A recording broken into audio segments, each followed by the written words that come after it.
Hello and welcome to TMKF Netrunner. I'm not Yeti, and I'm joined today by. I'm Bart, aka Bartimaeus, he, they, the Azmari player in this game. And yeah, on stream in front of us, playing, it has to be said, Cambridge and Norwich favourite Azmari, with lovely yellow sleeves, I think you got to do it for the NBN. against Bowlsley, who I believe that is a kit alt art ID, a very nice fetching kit alt It art. is indeed. So, yeah, tell me, how long have you been playing Netrunner? A long time. I think I joined 2015, 2016. It was, I believe, around the release of Honor and Profit, the criminal slash Jinteki big box that FFG he put out. Then played consistently for a good few years. Took a break midway through Red Sands, and then came back sometime in the NSG years, I think just before or around Midnight Sun and release. Yeah, Red Sands is a bit of a rough time. I've heard the stories. But yeah, so and is this? Do you have a lot of history playing MBN? Variable. I'm first and foremost a Wayland player, I think, but I'm a sucker for anything that tries to kill the runner. I've done a lot of similar things. Like my big ones were Argus, loved Argus. Did a bit with a Mushin no Shin, Polana deck. There is a game still around on an old YouTube channel if you want to watch that. That is sadly defunct now.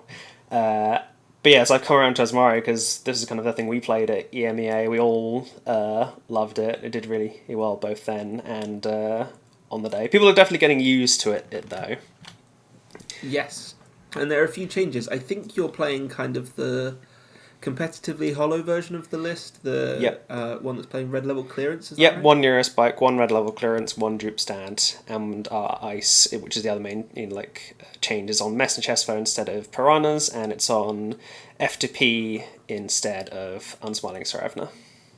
And how did those changes serve you on the day? How are you feeling about this version of the list up until this point?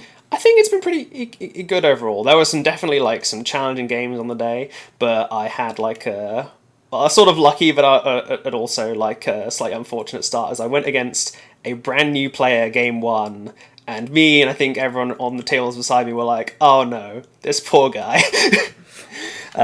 Who was playing Essa. Glad to get Azmari. Yeah, was playing Essa, stole 6 points turn one, and I was like, okay, punitive.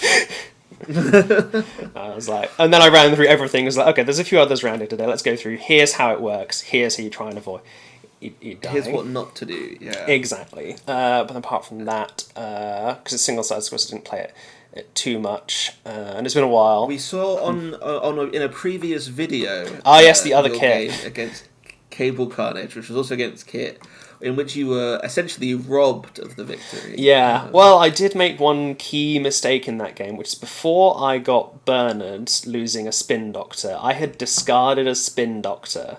If I hadn't done that, I think I might have been okay, because then I could have spun away that one agenda. But also, I didn't know he was playing Mad Dash. And I was like, okay, that agenda is safe. I just have to go fast enough not to lose to it. But yeah. Yeah, and I remember having conversations with Cable Carnage in which he was pretty explicit that one of the reasons why he liked the kit deck and some of the decisions that he'd made about his kit deck were specifically to combat the Azmari. And I think, because I think at Regionals season it was a pretty safe bet that you'd come up against it. 100%. And I think Bowlsley is playing a very similar list to the one that Cable Carnage plays. Yeah, I think so, because I've seen the deck list in this game and I remember there being a Mad Dash in there as well. So yeah, it makes throwing things in archives a little bit more dangerous. And the kind of potential to just... If you lose that first agenda push, it makes the second one a lot scarier. Yeah, and Kit in general is really rough because it's so hard to make a remote and defend it against Kit once they've sparked out that Lobosomum. Yeah, exactly. For the gear check strategy that the deck kind of employs, Kit's ID ability and Lobosomum's kind of efficiency for getting through 2 types of ice at once, kind of frustrating. Yeah, I had to do some weird things with the remote this game that kind of worked. I had to make a couple of interesting decisions because of weird draws. I look forward to seeing it. I think that, at the time, like, it's very much a race. Both of these decks can get off to a very, very quick start. And it is often who's coming out the gate faster, which is very interesting to see. Also, worth mentioning, we spotted it in the other video that you were in. But you've got that very fetching EA Sports shirt. Oh, yeah. Gotta represent. With the lovely colours. I don't know if people watching will know the story, but that's actually the football kit of the Stonewall FC team, who I think are like a 5th or 6th division football team, the UK's largest gay football team. Yeah. And just 1 year sponsored by EA Sports, no actual affiliation. And because they wanted to put the kit in FIFA, I think, in the video game. For Pride. So they could sell digital Pride merch. Yeah, which is very cool for us. Like, very happy. Yeah, and the game's got to a start. You did manage to push a Rashida behind what I assume is like a ping. Yeah, it's going to be one of the small barriers, either one of the pings or the Klavetnik. And we see a Lobasomu chucked in the bin from kit there. We've got an Anacam down, which is essentially saying, good luck trying to punitive me. Yep, makes it much harder, got to go for the triple. A Nuka on the table, which does imply to some extent that, like, we're not... we don't necessarily have the pieces in hand. I guess Lobasomu you don't want in hand, right? Yeah, exactly. It's in the bin to get test run back. Interesting. Do you have an opinion on test run versus compile, and which one of them you'd prefer to play as kit? Because I was surprised to see these decks on test run. And we've got a YDL as well. But yeah, I haven't thought about it because I haven't played much Shaper in a while. I used to be a big fan, Pitchfork Haley, that kind of thing back in the day. But currently, I think for the kit deck, because actually, what's the difference? So test run is from hand or discard. Compile is limited to... Test run isn't actually a run event. It's not, right? yeah. Test run is you play it and you put it on the table, and it ends up on the top of your deck. Whereas compile is a run event, and at the end of the run, I believe, it ends up on the bottom of your deck. Okay. I get why you'd like test run then, because it means if you can wait until you've got a spark in hand, and then... test run this turn, spark next turn, guarantee what you're getting. But that is like a of an instinct one because I haven't played the kit decks at all.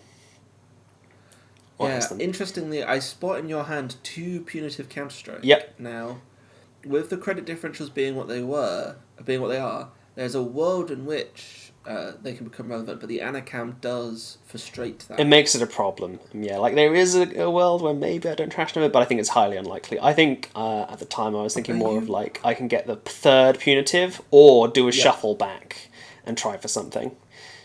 Yep, I think that makes a lot of sense. Are you running Serevna? I assume not. No, it's free to play. F2P? Yeah, F2P. Yeah. F2P, a very interesting card in the list. Essentially, the plan, as I understand it, is that it's essentially an end the run ice to with extra steps. Yeah, exactly. It's like you need a. It's got to be like message Esper at the bottom, then a free to play in front of it, and then a ping in front of that. To give them the tag, so free to play, it can bounce a breaker without being like broken by its own like ability to break subroutines. And the message Esper is there to stop them. How easy have you found that to pull off? I don't know if I actually thought about that at all on the day. Oh, really? Much. Yeah, I think the situations I ended in were like weirder. I might have tried it in a game I had against Lat once earlier in the day, but in the kit games, because of how Lovasom does, things got a bit weird with ice placement. You're just putting ice on the server and you are just trying to get it down before... My thing is, I want as many, like, end the run ice there as possible and then the outermost can be a code gate. And then once that code gate is there, it's looking stopping. over at Bowlsley's hand, I see a test run and a spark of inspiration. Yeah, which so we could very quickly see all of the relevant ice on the table. Yeah, it would have been good for me to know at this point, because I think I might be starting a push. Oh, we're sparking. And I think this is where I locked into my ice strategy for the game, because he sparks into Orca. Interesting. So that was the thing. So free to play being Sentry is like, yes, it costs us the money, but it charges Lobosomum. And I end up going for more of a... and he nearly puts the spot back in the deck. I end up going for a strategy to tax Lobosomum counters, which... Interesting. Was a weird one, but it was nearly there. What's your thought process there? Is just, you're going to have to...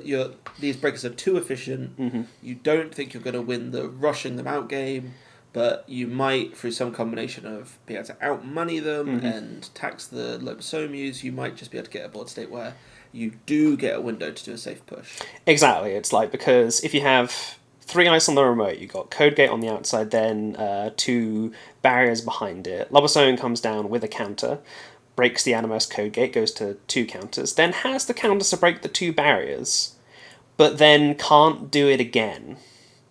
Yeah. So if he runs again, he can break the Code Gate on the outside, get 1 counter, but then you'd have to stop and run back again to get the second to be able to get through. And I think that as the Azmari there, you're up to 20 credits. Yep, it's big. But it's worth noting, on the opposite side of the table, we see that stone ship chart room. Yep. Which is interesting for 2 reasons.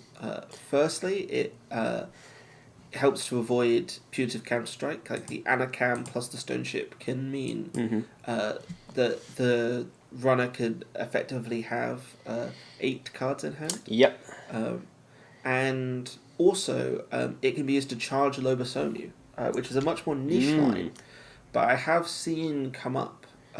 It's very difficult for the runner to commit to that line without risking getting punitived. But it is something that I've seen runners do in moments of desperation. Yeah, I think I forgot about the charge aspect of it in this game. Yeah, it's very easy to. But I don't think it came into play because it's like you want the stone ship way more for the cards. Unless it's going to win you the game, then it's like, cards time.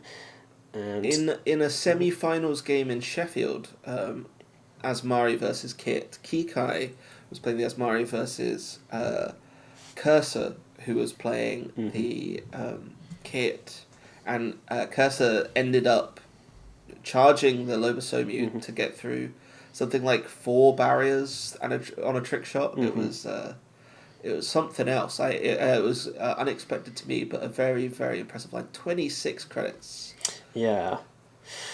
What do you reckon the odds of that uniced card being a Spin Doctor are? Quite high, or are you liable to kind of sneakily greed through some... I can't remember how many Rashidas we've seen so far. We might have 2, already done all 3, hence the big money on the table, or we've done at least 2 Rashidas. So I think that is likely a Spin Doctor, because I think we've seen some in my hand earlier in the game. That makes sense. But only 1 card in the remote, which is like, either that's another Rashida, if I've miscounted, or we're starting to build the remote for the kill.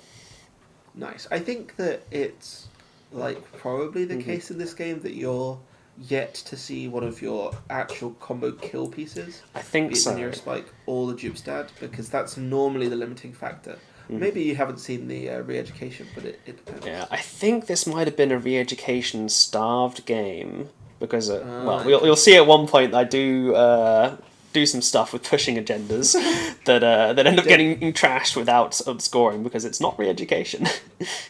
Debbie Downtown hits the table, which is quite interesting. Yeah, that's a weird one, but with all the events in the thing, it kind of makes sense. There's a vast number. There's the Neurospike. I think that's it then. I think it's maybe I only draw 1 re-education early in the game, and then later on I'm just it's just all degree mill until way later. And there's the second stone ship, which I really don't want to see.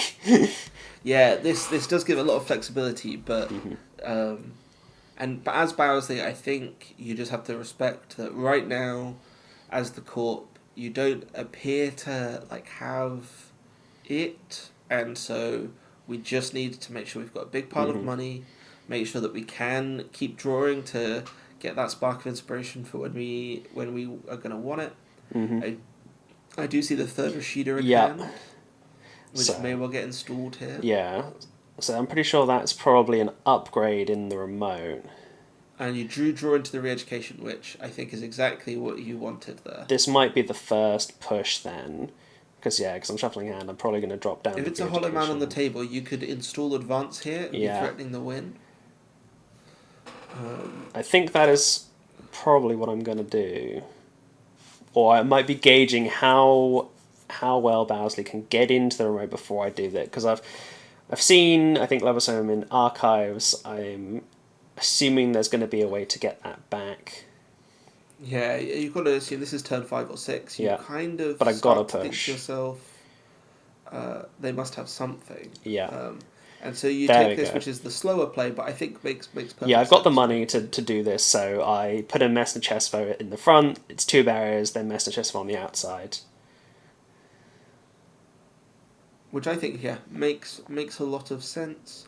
As Bowlsley, we're knowing... Oh, I'm seeing a pinhole threading in hand, which is also particularly useful against the deck. Oh, yeah. It can be difficult, but, on any turn, Bowlsley could play the pinhole threading and threaten both that face-down Spin Doctor and potentially the upgrade here, which could really, take the wind out of your sails, especially once you advance the agenda. Yeah. You've got to... knowing that you can just buy yourself a turn can be really big as the kit. Yeah, because I think I'm looking to get it as advanced as possible because I'm going to need extra card draw to go through those stone ships. Yeah, and this is why I think for this version of the Azmari list, the kit matchup is so difficult. It is really tough. Now, Bowlsley with... is that the test run? Only 4 credits in the credit pool. We are test running the remote. Is there a way that this can backfire for us? Are there 3 pieces of ice we could res here and not get in? I don't think so. With the money that he's got, and a ping might do it. Yeah. Oh, actually, because it's not test run the room, but it's I think it's test run and then probably trick shot. Oh, of course, test run doesn't actually make. It is not the run. That's the compile. But yeah, it is test run, trick shot, or test run draw, and then trick shot. I think he's grabbed a subliminal, and that's what gets him in. Bowlsley here does not have Spark of Inspiration, so is going to, at the end of this, almost certainly end up drawing that second Lobosomu. Which is kind of interesting. Oh no, actually this is the Lobosomu from the bin, right? This is Lobosomu from the bin, so it is going back on top. And he's considering trashing the Hollow Man. Come in hand. He not trashing anything, running the remote, effectively 9 credits, which should be enough to get through anything... any 3 ice from here, which is pretty astounding, right? Yeah, it's just from nothing. Okay, you're too poor. You probably can't do this. But between the two, it's gets a second counter. He can get through the other things. Money as well. We're not spending a lot of our own resources to do this as kit here, which is just what makes the kit so effective. There's the ping, and you get the Debbie Downtown credit. Just refunding the trick shot. Oh, that's true. A card of Hanukkah. It's effectively what little cost there was to playing a trick shot has been totally eradicated. It's just... And here I'm thinking about whether I use Klevetnik to blank a stone ship. And I believe I do. Interesting. What do you think is going through your mind there? So what I'm thinking is I've got punitives in hand. If I can get to 3, then I can maybe kill through Anakin 1 stone ship. But 2 stone ship, probably not. Almost much harder. That makes sense.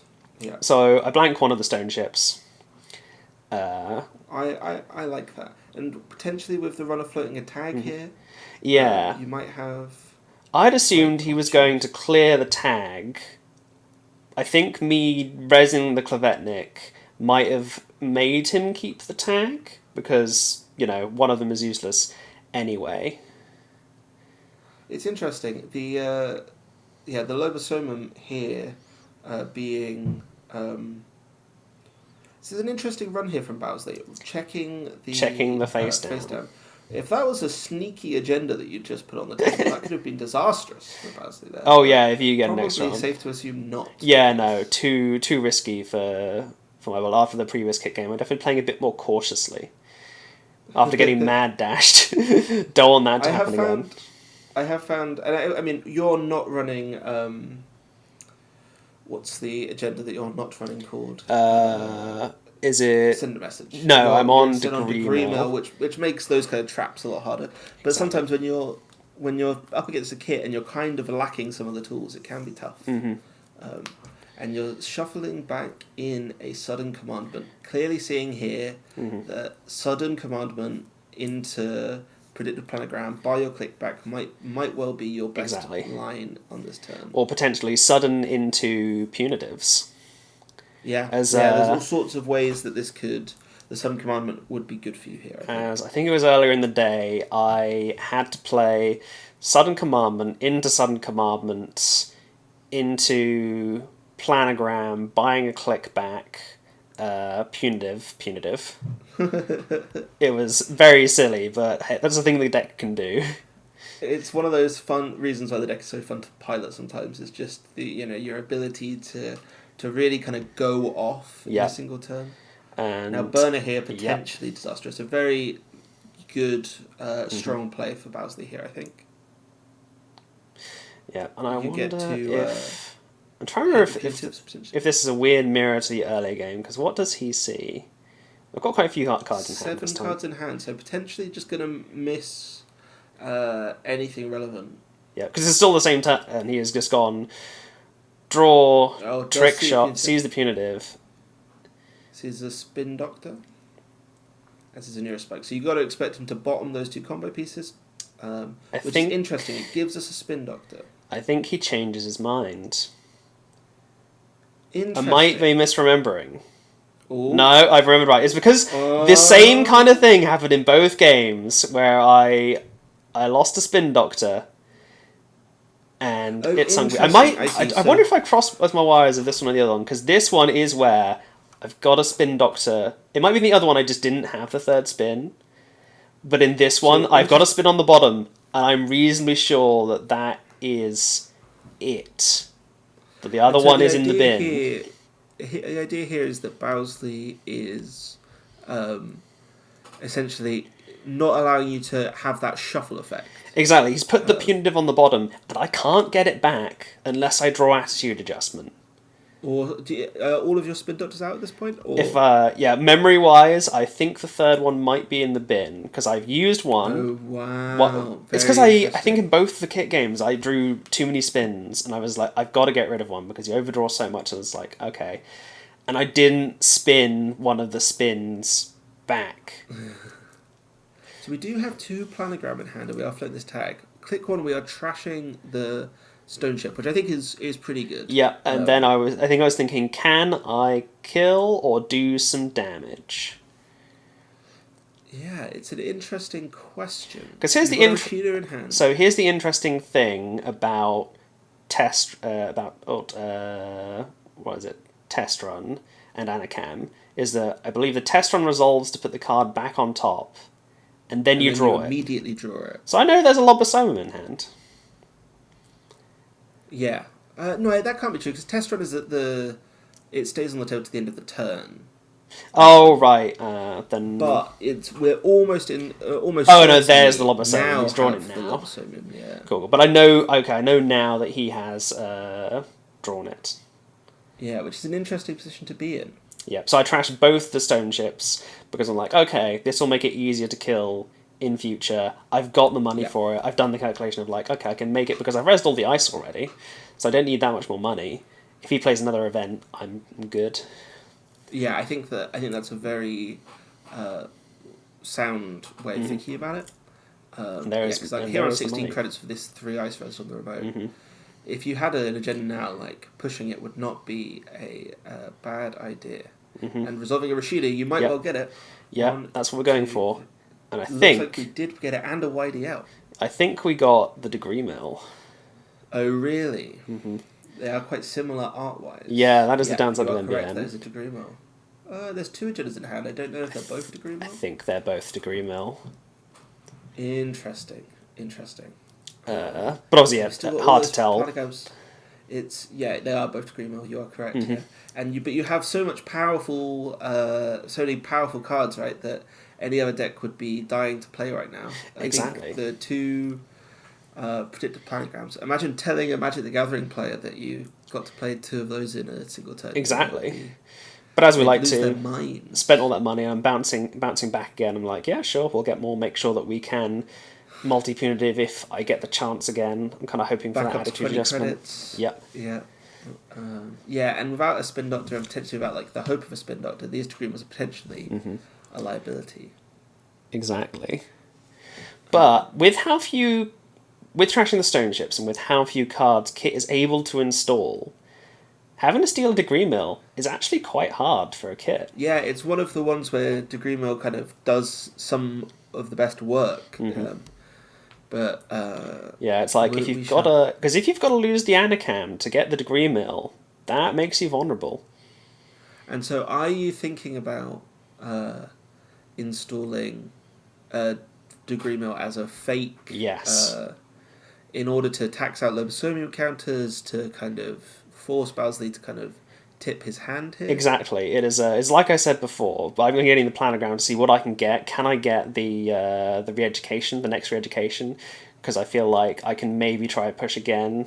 Because because I know he's got Lobosomium in hand, not in the deck. So he has to either draw another Spark, or play the Lobosomium from hand. And the Kit deck can't get liquid credits as easily in the middle of the turn. I've seen creative commissions go by and some sure gambles, so it needs to be sure gamble to get money in the middle of the turn to install the Lobosomium, and then still have money to run after that.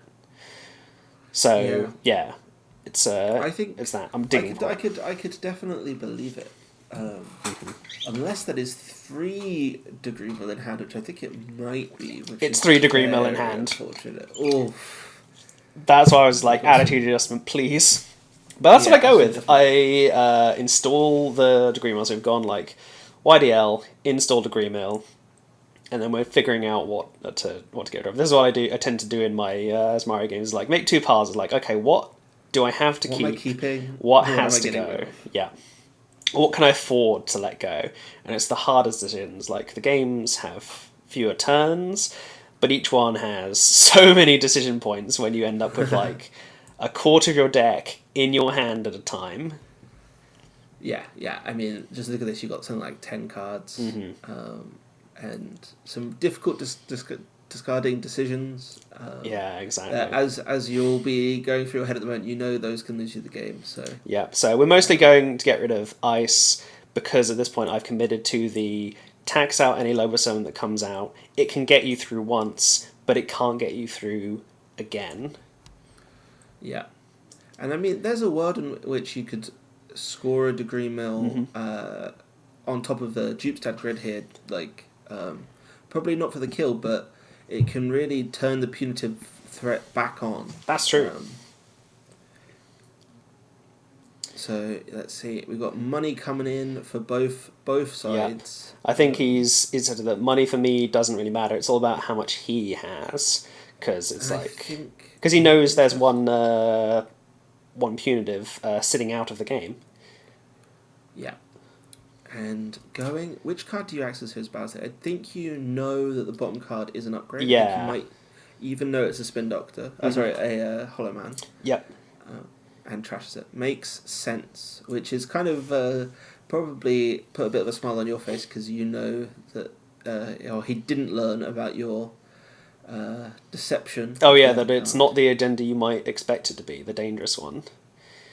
Oh, and then unfortunately drawing straight into the one you do want. Yeah. So some difficult decisions here. So I think it might be that I go with... actually, I think it is... So... You've got a difficult decision here, I'm trying to remember what I went with, because it's... well, we'll find out. But yeah. I guess the question is, do you advance this agenda, make it look like you're threatening to win the game, force Bowlsley to spend those resources... and then potentially be able to decline stealing it or get to 6 points? Exactly. And will that create the window for you? Or is it better off for you to over-install and just push the win now whilst he still doesn't have that Lobosomu on the table? Yeah, exactly. And it's a hard choice because, like, I think I'm trying to gauge on his ability to get Lobosomu out and get in. Because it's 8 credits for Lobosomu to come down. 1, 2, 3, 4, 5, 6, 7 7 credits to get in with Lobosomu. Yeah. Yeah. And then 3 credits to spark it out. I think that, like, sat on 11 credits now, it's something he can do. Mm-hmm. The question is just, will you be able to turn that into a kill line or into a window to push the next agenda? Because the kit is feeling pretty comfortable here in a lot of ways, but there are just like still questions that you need to answer, and you should have answers to all of them. It's just a question of do you end up getting caught short? Do you end up just make sure you don't end up low on hand size, too low on credits. Just like really got to like prioritize everything. Exactly. And it looks like we do have triple punitive counterstrike in hand. It's not going to be triple. It's going to be double. I think the third card might be the Dupestad Grid because they're both on the darker side art-wise. Because remember, the third punitive is at the bottom of the deck until we play, unless we manage to play Attitude Adjustment or a Spin Doctor. Praying for, is it a 1 of Attitude Adjustment? It is a 1 of Attitude Adjustment. We had to cut one, which hurts. Yeah, in this game, it really hurt. Yeah, because that's the red level instead. It might be red level in hand as well. It's going to be one of the darker coloured cards. There's not many. It's going to be because I know we've got Neurospike. We know we've got that. We know we've got 1 or 2 punitive, and either red level or dupe stat. I quite like. I think I could just see at the top of the screen. I see on the right hand side you've got your deck list there, which has been printed out, and is very kind of simple, very readable, and it looks like Bowlsley has a totally handwritten deck list. No lines, not even on lined paper, just totally free form, which I quite enjoy. It's quite good. And I've committed to the triple advance line. Chucking out, I'm not sure. Degree mill. It's going to be a degree mill. Oh, you realise you're putting points in the bin at this yeah, I think because I have to. Like, I didn't want to, but I think I've got the read that Bowlsley isn't running for, like, accesses and is playing cautiously. The risk was, if I keep Re-Education in hand and he runs HQ, I could just lose it. 1 in 5, and then that's kind of game.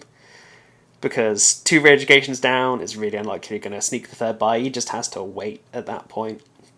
But this way, getting a threat. We know basically the attitude adjustment is a key piece to winning from here, really. Exactly. And, it doesn't matter if you're spinning them out of, adjusting them out of the bin, or if you're adjusting them out of your hand. Yep, exactly. And here we get the Spark. Yeah. I think he has to go a bit of a way down. You do see the Mad Dash. You see a Mamie. Yep. Higher bands, that's an interesting card in this kit list. But yeah, we go quite deep and we see 1 Lobosomum come down. And that will have 3 new counters. So it comes in with 1 counter. It'll go to 2 and then both will get spent to get in. And I can't remember if there is an event played to get us into the remote, or if he just comes in. Or if we just Debbie run the remote, it could be either.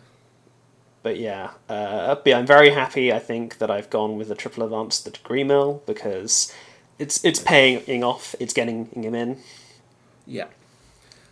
We know that we did see as well in the dig that the last Spark of Inspiration is still in the deck, it's not in hand. Exactly. Which could be big in terms of limiting Bowlsley's access to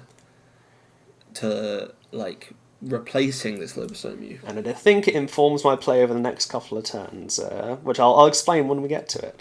But here's the run. We are Debbie running the remote. Debbie run. Very cute. 4 credits on the Debbie, basically an overclock's worth of value. Yeah.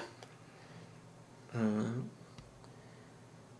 then going down, spending all of our money, spending 2 credits and all of our counters, and seeing Degree Mill. Degree Mill. And then it's a Now, hard choice. Yeah, how would you have felt about this card being Send a Message? Would you have preferred Send a Message? Nope, does nothing at this point. No ice on the table because of the strategy I've gone with. I've deliberately not installed any more ice because it would be farmable for Lobosoman counters. And Bowlsley does choose to shuffle back the Lobosoman, which I guess was out of counters, so... Exactly. He's clocked on to what I'm doing with the taxing, so he knows he has to put it back in to get it back out. But now... we'll see how he plays out the rest of the turn. That I can't remember, but I do remember what I did on mine. It's interesting. I mean, there are 6 credits here on the runner side of the table. I'm just trying to take a peek at that hand, and we put a nuke on the table, so we're just going to try and draw for an answer. Yep, but the important thing is, I know he has a Lobosoman in hand. Oh, of course, you do, from... Yep, he drew it earlier. So he's just discarding down, Anacam, Bones. Oh yeah, and you see it there on the right-hand side. So we mandatory draw. So we do see the sudden. There's a world in which... There's not really a world in which we can draw the last punitive, but we might be able to... Might be able to attitude adjustment into it. We could try some stuff. We could see. It would be... 1, 2, 3, 4, 5, 6, 7, 8, 9, 10, 11, 12. 12 cards left in the deck. It's difficult to rely on anything coming out of there. Yeah, exactly. So are you thinking here, value punitive, hit the Lobosoman? Exactly. It is what I go for. I think I have to pull the double, because not only does it, it hits the Lobosoman, it means no cards in hand. We're going for the sudden, just in case I can hit the attitude adjustment. Sudden into sudden, but I don't know what it... I think it's sudden into punitive. I like the idea of being able to buy your click back here. Exactly, because I've got so much money, I'm like, okay, we're only going to punitive once this game. It's going to be now. There is no other window to do it, so we do it. The runner here is on 6 points, right? So there will never be another stage where you'll do this damage, and we do hit the Mad Dash, which isn't relevant anymore, no sadly. longer. A Pinhole, which could be. Yep. And we miss the Lobby. Happens. And I have to do the second to get the Lobosoman. Which makes perfect sense. I would be tempted in your position to play that second sudden commandment just because we really do want that attitude adjustment, but with so few cards left in R&D, it is really difficult. Yeah, I think I'm saving it so I can play it for a click as well, because obviously you can only use it once per turn. You do get more value next turn. I think I'm considering it.